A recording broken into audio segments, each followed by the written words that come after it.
Fala pessoal, tudo bem? Sejam bem-vindos ao meu canal. Meu nome é Bruno, eu sou o pastor responsável pelo Ministério Pessoal e Escola Sabatina da Associação Rio de Janeiro e nós vamos estudar a lição 6. Ele morreu por nós. E nessa semana o foco deste assunto é a morte de Cristo. Qual é o significado da morte de Cristo? Crucifixão tem algum sentido? Esse é o assunto dessa semana. Vem comigo.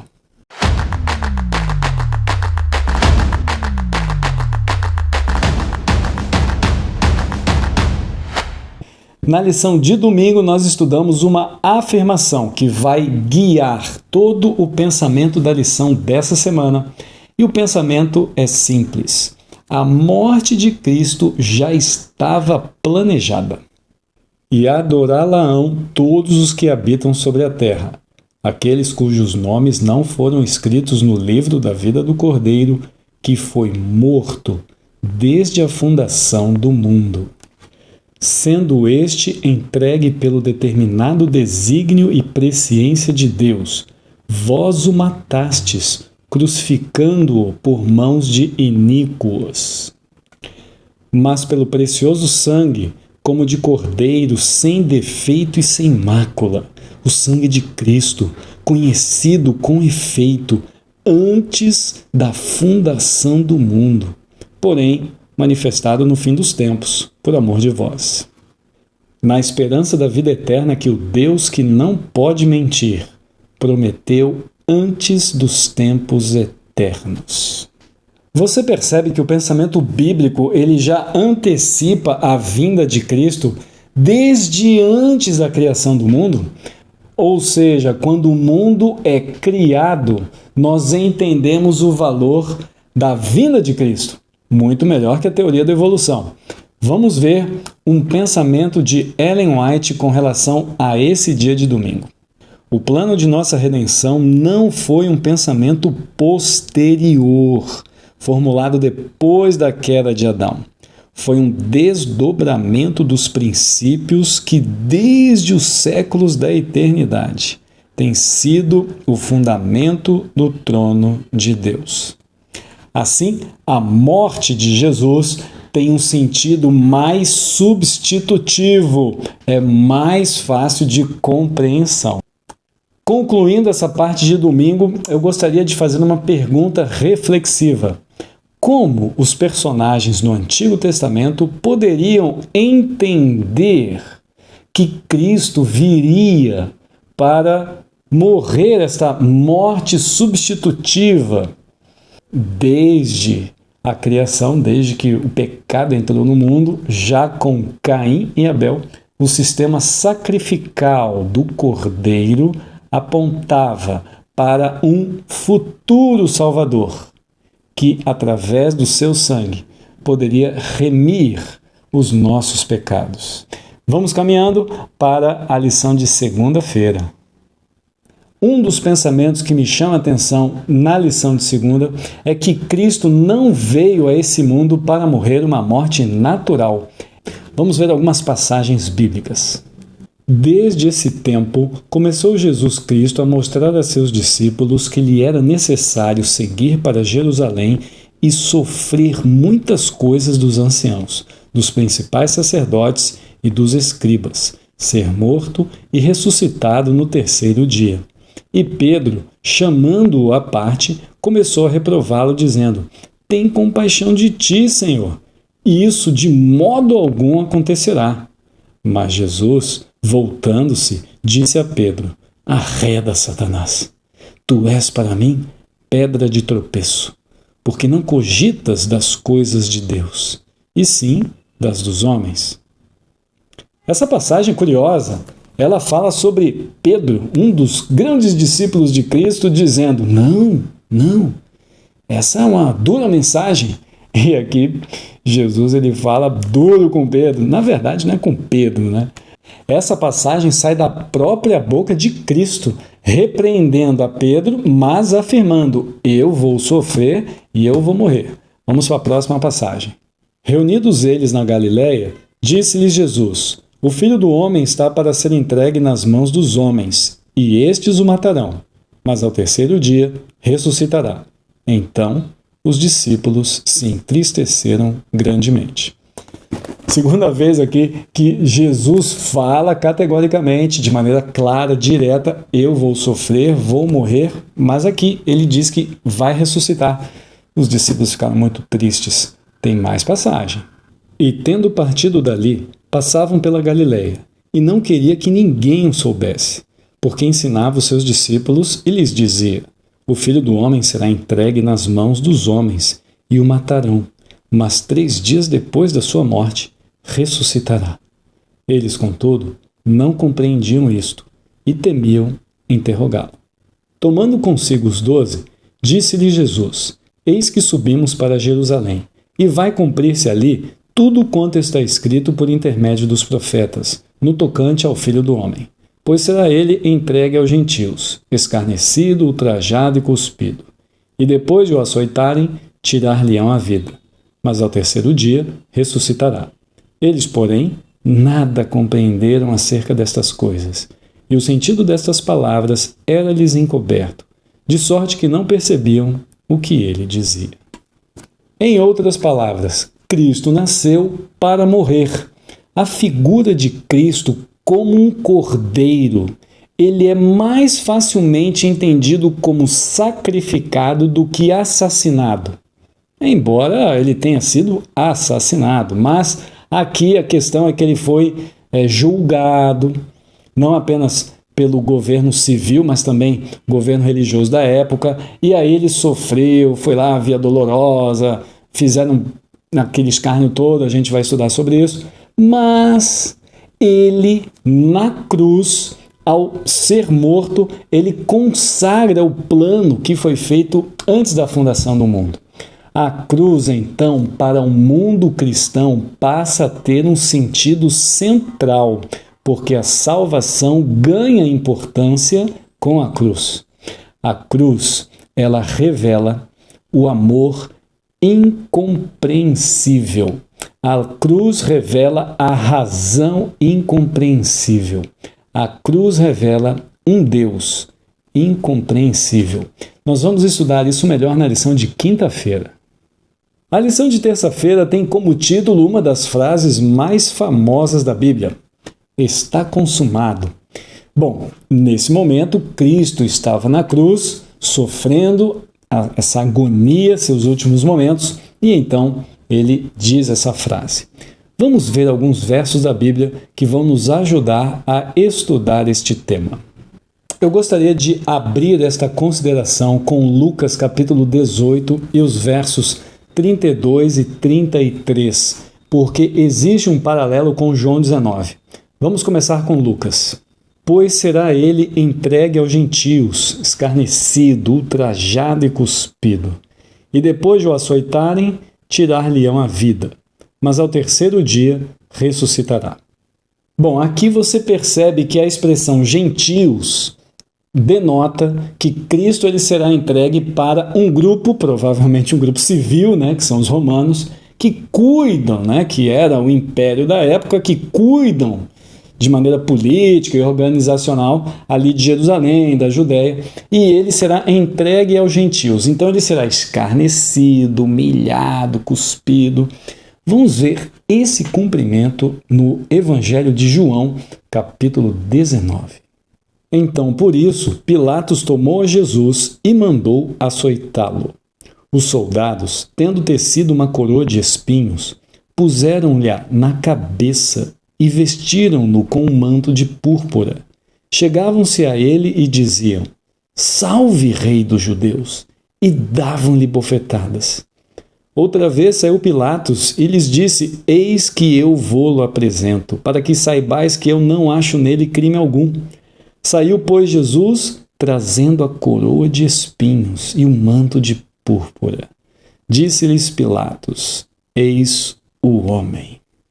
Que coisa humilhante! Ele realmente foi entregue aos gentios, no caso, Pilatos, os soldados romanos, E olha, fizeram tudo isso com ele. Uma coroa de espinhos, um manto simbolizando a sua realeza. Mas tudo isso eu considero que ainda não era o pior. O pior ainda estava por vir. Vamos ler um episódio aqui na Bíblia para você entender o que é esse pior. Salvou os outros, a si mesmo não pode salvar-se. É rei de Israel. Desça da cruz e creremos nele. Eu acho que essa é a pior tentação de Jesus. Veja, Jesus foi tentado e talvez a mais famosa é quando Satanás, está lá naquele momento em que ele faz jejum e ele faz aquelas 3 tentações. Mas aqui, Jesus está em agonia, foi humilhado, ultrajado, cuspido, envergonhado e depois disso tudo se entregando para ser morto por pessoas, mas dando-lhes a oportunidade de salvação. Essas pessoas más ainda dizem: você não consegue sair daí? É claro que ele podia sair dali. Ele era o próprio Deus ali, encarnado. Ele poderia falar uma palavrinha e tudo se resolvia. Ele poderia desejar e tudo se resolvia. Jesus podia fazer tantas coisas e tudo se resolvia. Eu acho que essa, sem dúvida, foi a pior tentação de Jesus. Uma das partes lindas da lição é um comentário que diz que Cristo não estava preso pelos pregos na cruz. Ele estava preso pelo amor e pela vontade própria, pela sua voluntariedade em querer oferecer a salvação. Essa salvação vai para nós, seres humanos, e ela tem um alcance para os outros mundos. Isso é muito bonito. É tão paradoxal a cruz que, embora Cristo parecesse estar sendo derrotado por Satanás, na verdade, ele estava vencendo Satanás. E isso é o que mexe comigo e com milhares de pessoas, milhões de pessoas. Vamos caminhar para a lição de quarta-feira. A lição de quarta-feira tem o mesmo título da lição dessa semana. Ele morreu por nós. É importante identificarmos qual é o verdadeiro papel, a verdadeira identidade que Jesus tem na Bíblia. No Evangelho de João, capítulo 1, no verso 29, João Batista diz: Eis o Cordeiro de Deus que tira o pecado do mundo. Então, para a Bíblia, Jesus, ele é o Cordeiro. Essa informação é muito importante, porque o Cordeiro é uma figura que desde os tempos da criação até os tempos de Jesus sempre ficou gravado na cabeça do judeu. Entretanto, lá em Hebreus, no capítulo 10 e no verso 4, nós lemos: porque é impossível que o sangue de touros e de bodes remova pecados. Então a lição de quarta já vem falando que, embora a identidade de Jesus seja atribuída a de um cordeiro, não é o sangue de um cordeiro, de um animal, que tira os nossos pecados. É o sangue do Cordeiro de Deus. Sabemos que o sangue de Cristo tem poder.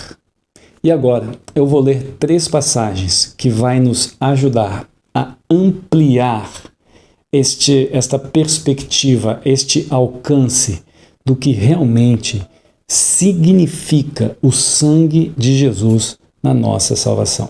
Era desprezado e o mais rejeitado entre os homens, homem de dores e que sabe o que é padecer. E como um de quem os homens escondem o rosto, era desprezado, e dele não fizemos caso. Certamente, ele tomou sobre si as nossas enfermidades e as nossas dores levou sobre si. E nós o reputávamos como aflito, ferido de Deus e oprimido. Mas ele foi traspassado pelas nossas transgressões e moído pelas nossas iniquidades. O castigo que nos traz a paz estava sobre ele, e pelas suas pisaduras fomos sarados. Todos nós andávamos desgarrados como ovelhas, cada um se desviava pelo caminho, mas o Senhor fez cair sobre ele a iniquidade de nós todos. Isaías 53 identifica Cristo como o servo sofredor. Essa passagem ela dá muita ênfase no sofrimento.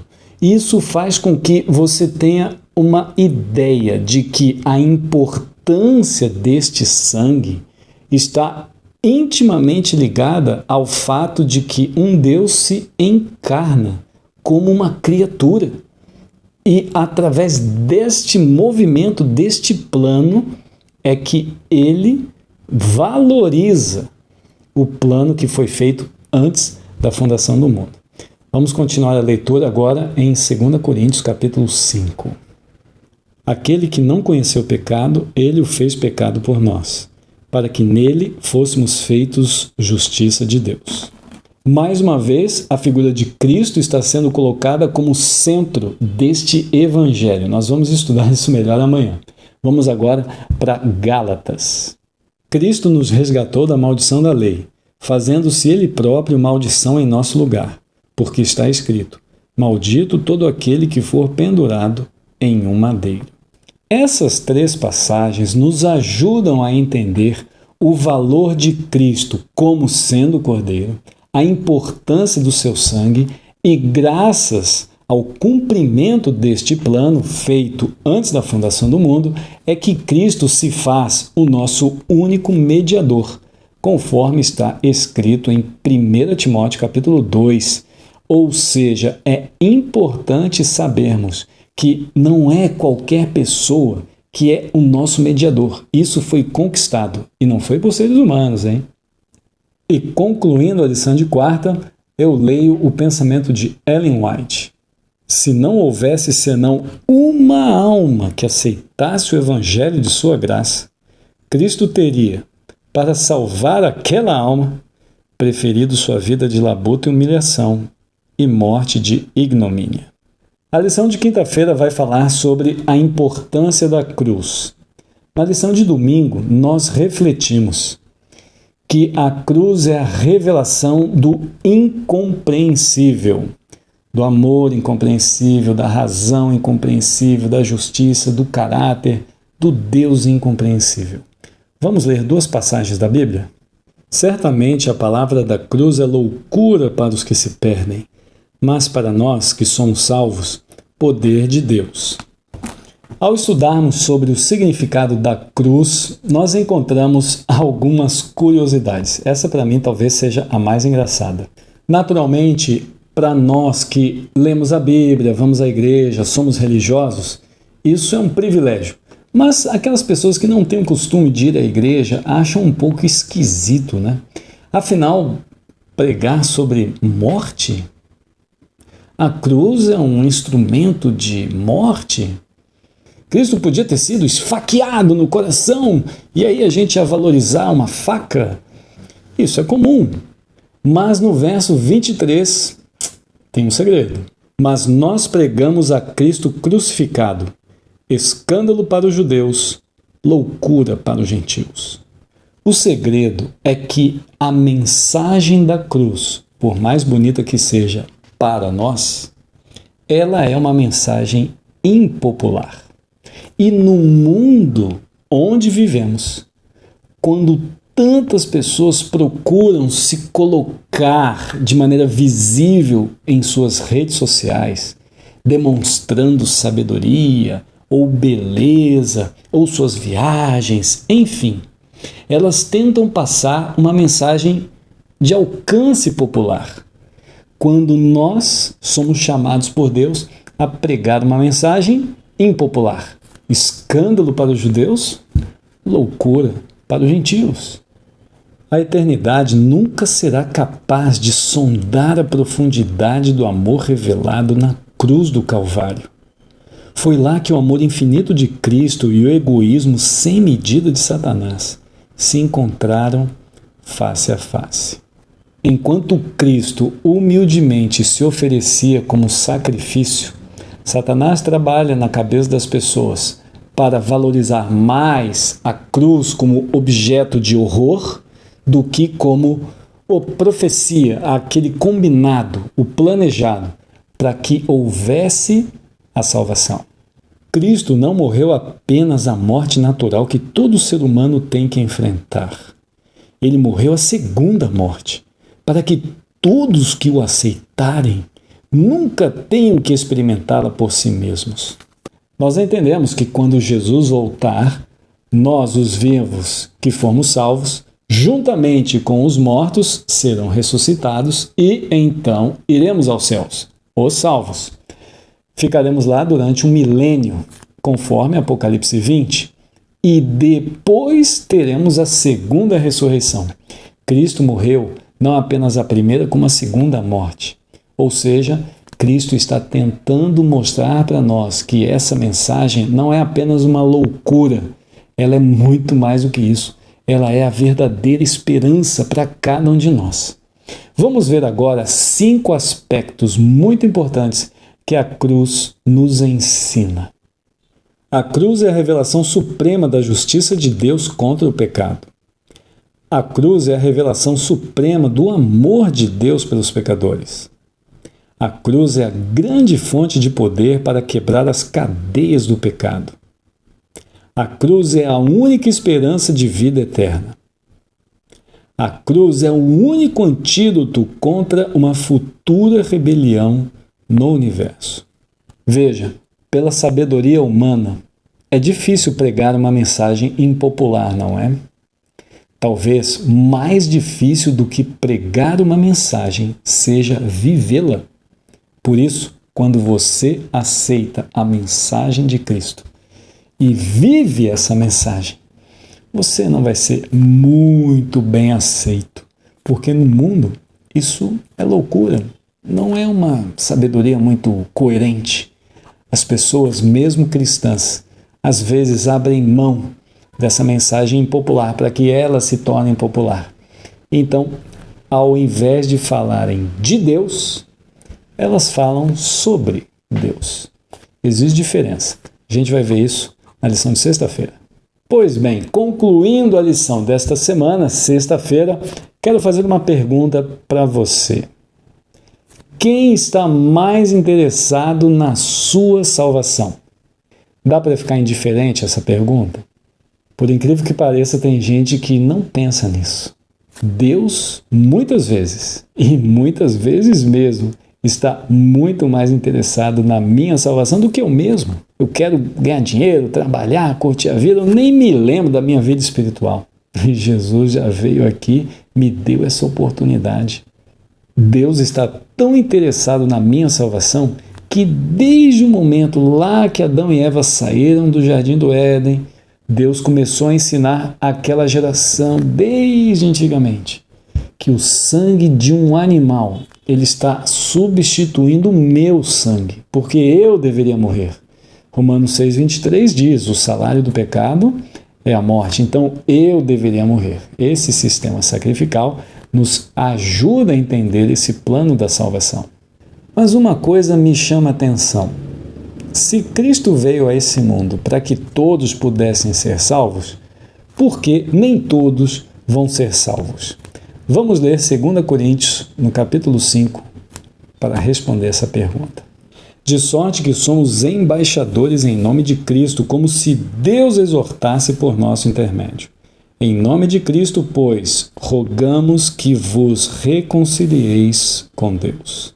Não basta Deus oferecer a salvação se nós não tomarmos a iniciativa de aceitar isso daí.